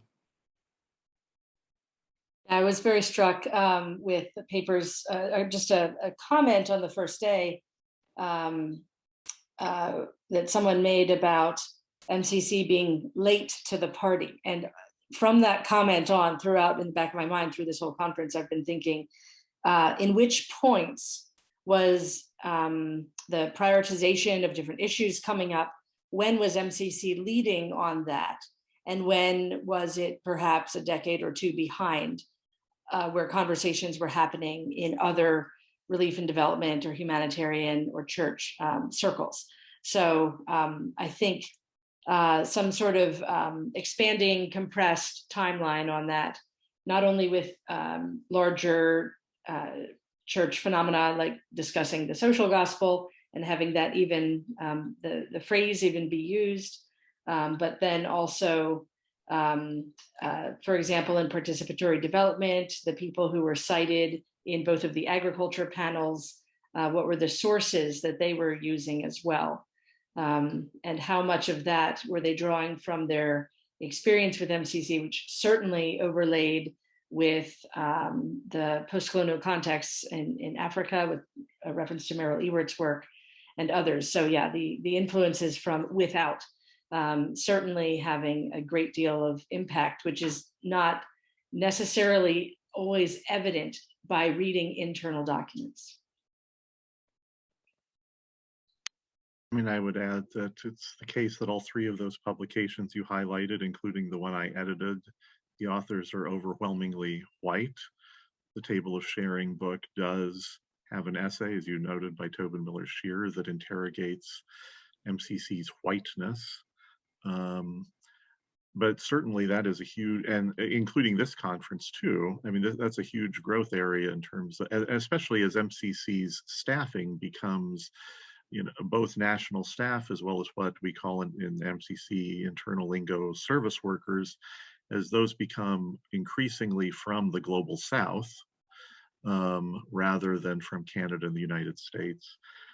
What stories are there? What types of histories can be told from national staff who served with MCC for decades, from partners that have interacted with MCC for decades, whether it's historical articles, books, or conferences and conference publications, that's a real gap.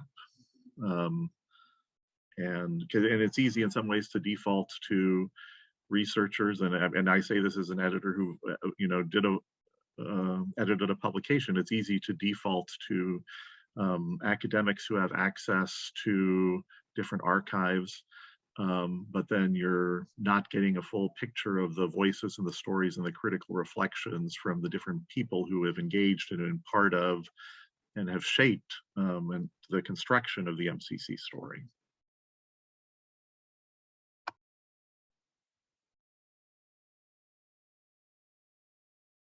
All right, I'm gonna come with another question for Bruce.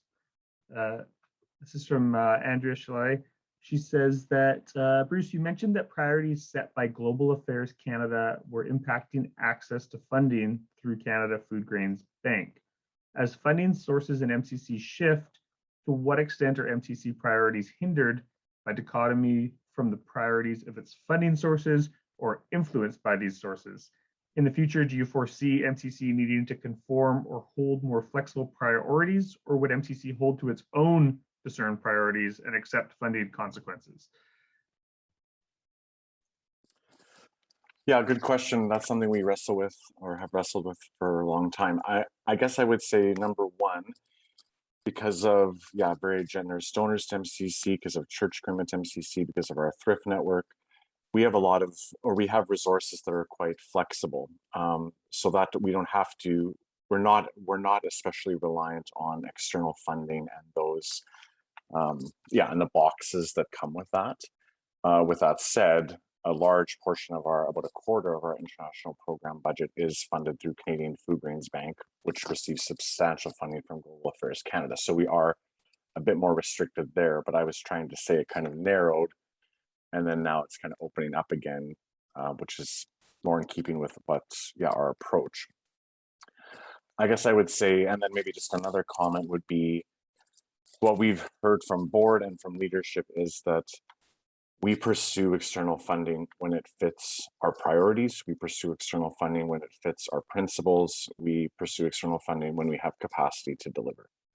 So we're not just chasing those calls for proposals just to get the funding. It needs to fit within our priorities and our capacity and the principles that we follow. So that's a long answer to say, I think there's always a risk of that, but I don't see that as a huge risk.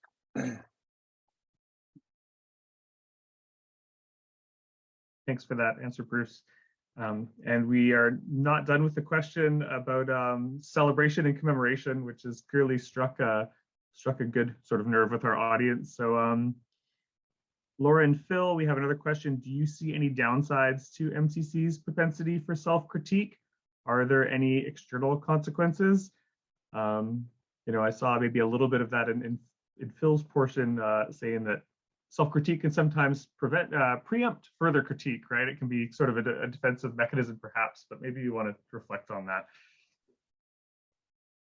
It was really struck in Tobin Miller-Shearer's chapter in Alain's book, where the chapter essentially ends by inviting African American, Latin American, Asian, African MCCers to absolutely pursue conflict over race within MCC. And I was struck by this invitation to embrace the conflictual, as I read it rather as this invitation to really bona fidely sit at the table.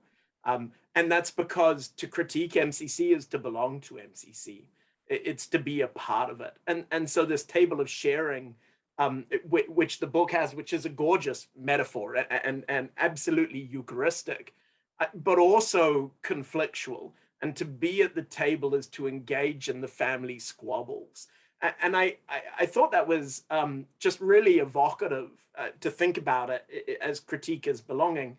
And then, of course, then we need to think about the ways in which critique is not everybody's cup of tea, not in the same way, not vocally, and therefore that actually, if critique is belonging, then as a particular mode or a discourse of belonging, it doesn't include everyone. It's hard to participate in the same ways, but also you need to have a real sense of confidence that you belong at the table, and therefore I don't see critique as exclusionary, but it certainly has this distinction between those who sit at the table and those who don't, which I think is really interesting. One of the things I'm really struck about, though, just in terms of that question, so are there any downsides? It's much better to critique your own organization than to be pulled through the dirt by someone else. And one of the things that I find quite disconcerting is a non-Mennonite Kiwi from down under. It's really the whole critiques of MCC are laid out for you in print, online, in ways that are remarkable and extraordinary. And I think Alain asked a question in the chat as to whether this kind of self-critique is typical of Mennonite organizations. Honestly, I'm not too sure, and I'm really interested in other thoughts on that. However, within the broader humanitarian and development world, dang, this is really weird.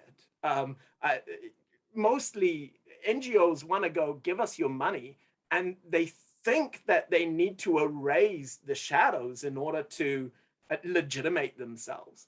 And so MCC's propensity to publish its critiques in its own books, I think, is quite remarkable. And for me personally, really delightful. You cited my question. My hunch, which is based somewhat on knowledge, but it's not exhaustive knowledge, is that MCC is somewhat distinctive among Mennonite organizations for that self-critique. Why that is, I'm not sure, but I don't see like mission agencies or Anabaptist colleges, schools, etc., having quite the same extensive self-critique, public self-critique. I'll add to that. I just saw with some of the discussion around papers in this conference, many of which, of course, had strong critique, historical and current activities. There was some concern I heard echoed in questions and papers themselves about a bifurcation between the critical, academic, removed side and the impact of those who are in pews and maybe getting publications that don't generally focus on the critique. So you could have sort of this, two communities and who's reading the critiques versus maybe who's not being exposed to those for whom it's shocking to see some critique. Or for those who have good experiences they may end up sounding naive, and that may not be received by those with a critical bent. So that's maybe one risk. But also, if critique is part of belonging, belonging can always lead to exclusion on different sides. So that could be plain groups, that could be groups that don't have that current academic bent, that could be people in other places where critique is not socially acceptable. So yeah, you can have a paper that looks very different from its surrounding critique papers. And how do people treat that? Do they take it seriously if it's in the midst of a publication, if it doesn't carry critique? So is critique a necessary element of belonging in MCC as some sort of analytical insider? I think that's a question worth considering, and whose non-critical voices or perspectives or experiences might be blocked because they are not carrying that. We have still a few minutes left here, about 7 minutes left. I direct attention as well to a question and a comment here from my co-panelist from the other day, Jeremy Rich, who writes, for all my 100+ interviews with former MCCers in Congo from 1960 until 93, there are two trends. Most volunteers who were in the DRC from the mid-60s to the late 70s distanced themselves from missions and evangelizing. Almost all were from Mennonite Brethren, from Mennonite Brethren in Christ. The volunteers from the 80s, however, maybe half from non-Anabaptist backgrounds, often identified as evangelicals, or at least highlighted their personal faith life much more than the 60s to 70s era. I wonder if this was a common trend. So rather than sort of a linear progression, away from that sort of evangelical identification, sort of a return, I guess.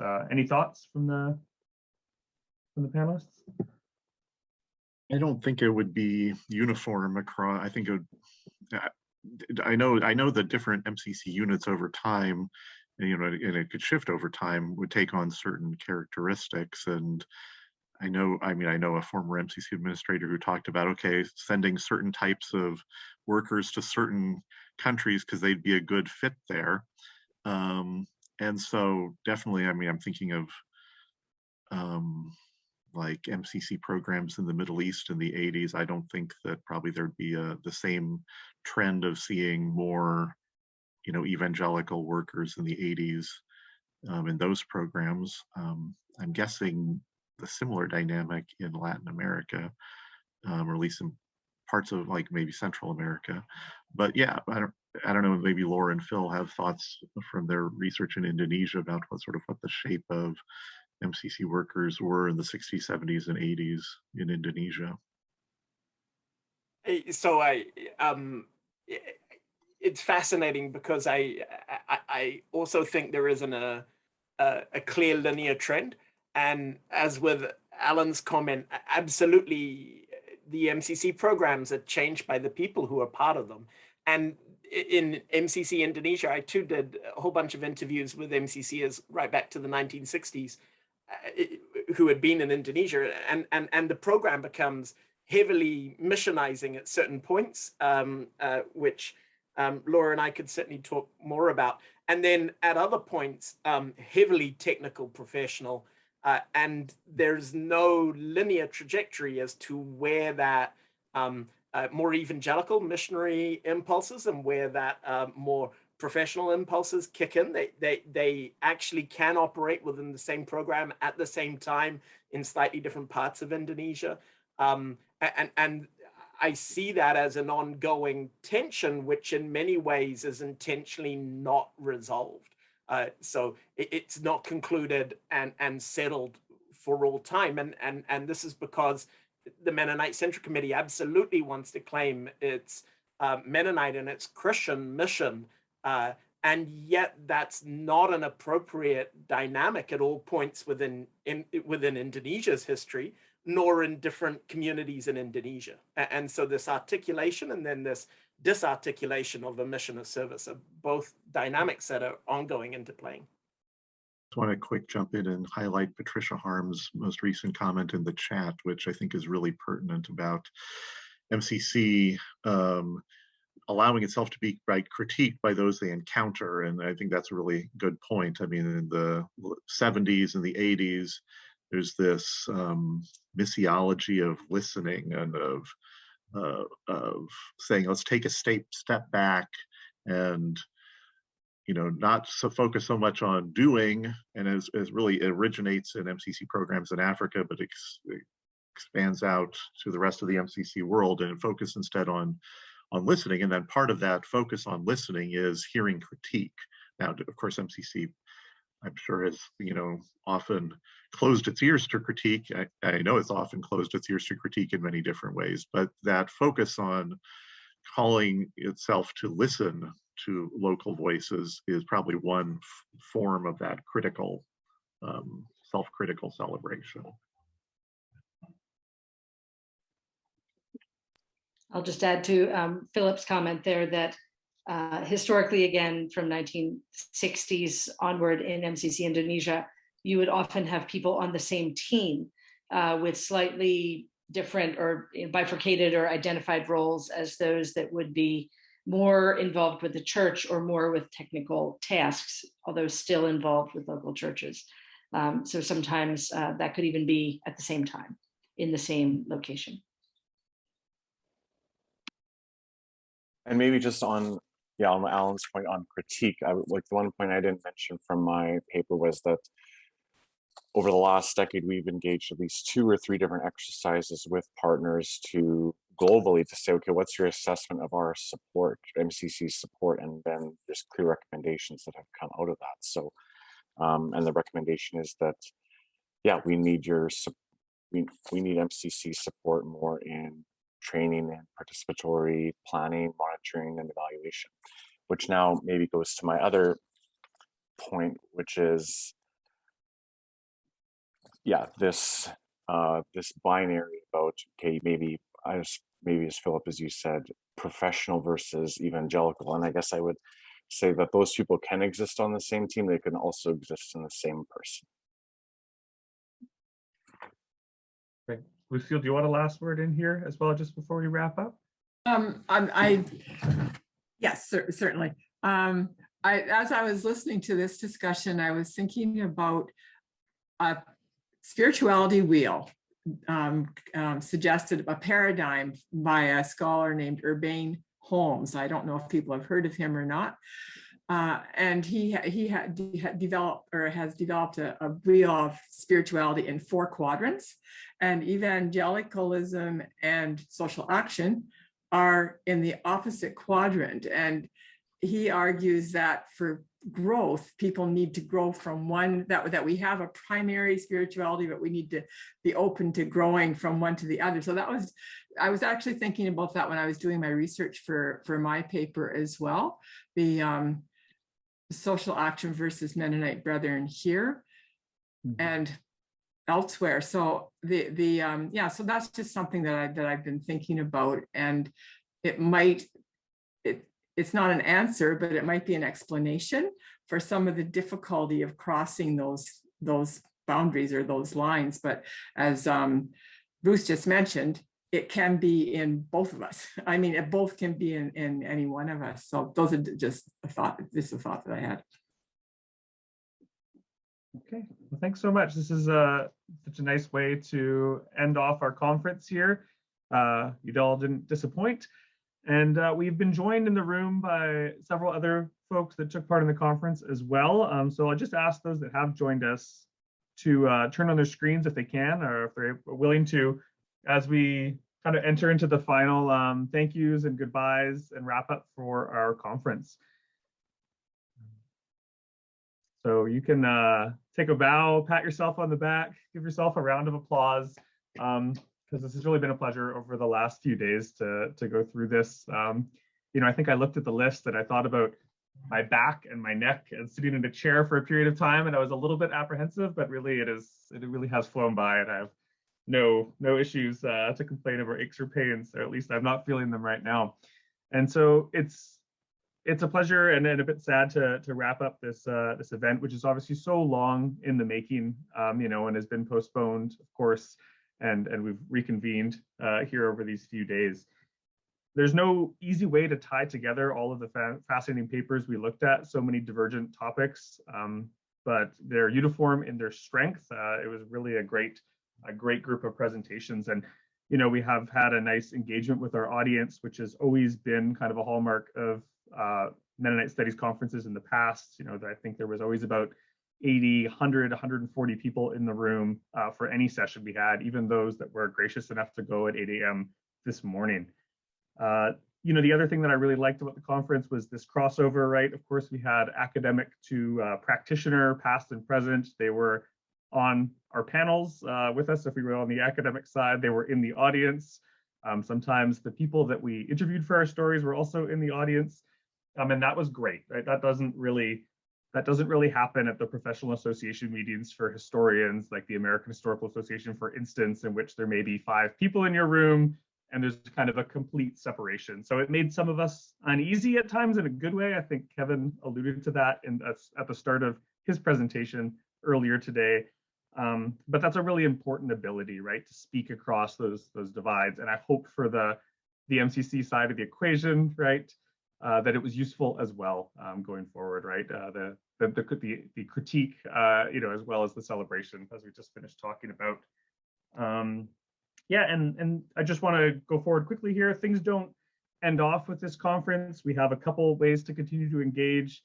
Evan is going to help us with the recordings for this, which we'll make available. So we'll be able to share those. There's already been quite a few people making requests. You just have to be a little patient with us as we try and get those up and available.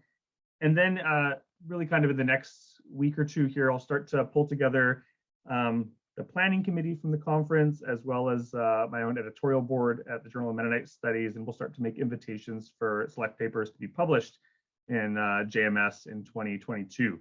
So we'll have another sort of, you know, collaborative issue to add to those issues that we just looked at earlier in our session. That's about it on that point. I also, you know, you saw a bunch of different slides as we were waiting to join sessions, right, of upcoming events. I do want to remind you about our November 4th roundtable, MCC, Refugees and the Legacies of National Socialism. Some of the folks that will be part of that roundtable, Erica and Ben, were also part of our conference here, so we look forward to that.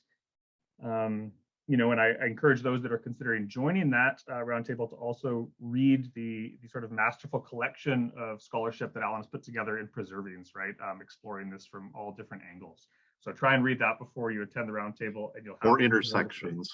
Oh, you know, it's funny. I wrote Preservings the other day too, which is our, of course, publication of my colleague Alain. Sorry, Intersections, not Preservings. Read Preservings as well, but do read that before you attend the roundtable if you can.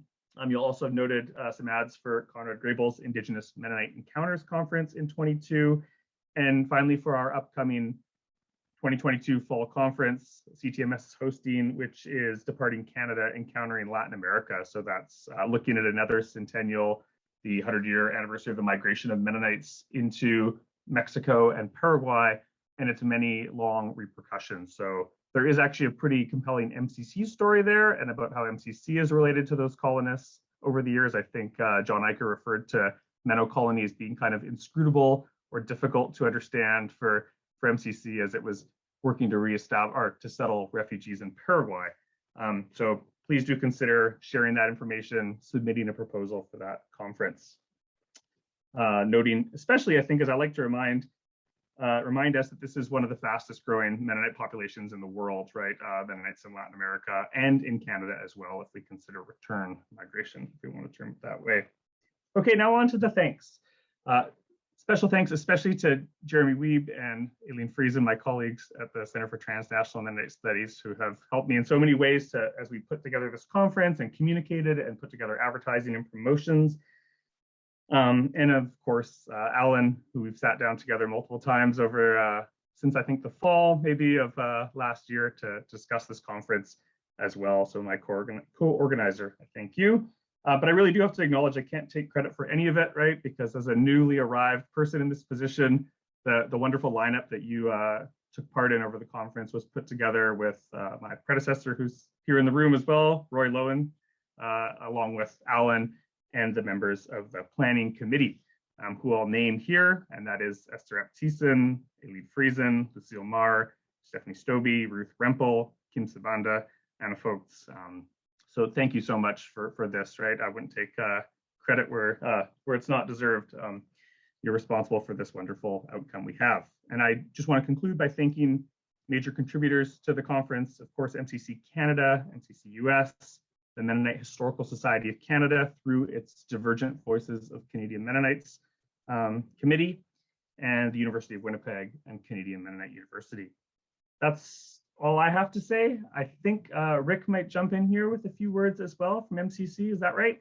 Thanks. Thank you, Ben. I'd love to. I even pulled out a hat. It doesn't quite look like Ori Miller's party hat that Laura and Phil were showing off, but in some spirit of celebration. And thanks for critiquing. A couple of times, I felt like I was at more than one conference at the same time. Is MCC ministry in the name of Christ? Are we the professional savvy NGO? I know Bruce Guenther doesn't like that as a dichotomy. We're holding that one together.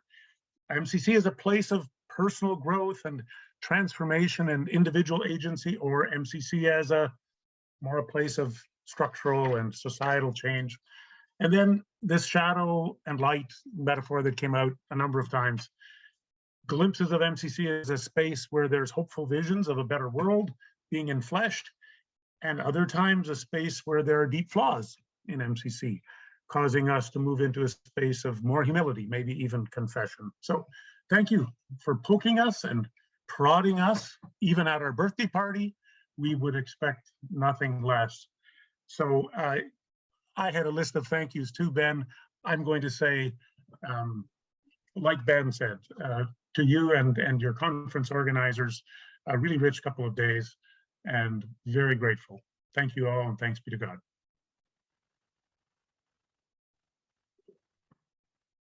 Back to you, Ben. Right, yeah, I guess that wraps it up. If anyone on the screen feels like adding in here, feel free to do so. But it's Saturday, and we ended a little early thanks to the gracious Timothy Kachanga, who went on to a different panel as we reshuffled. So you're welcome to head off and enjoy the rest of your weekend wherever you find yourself in the world.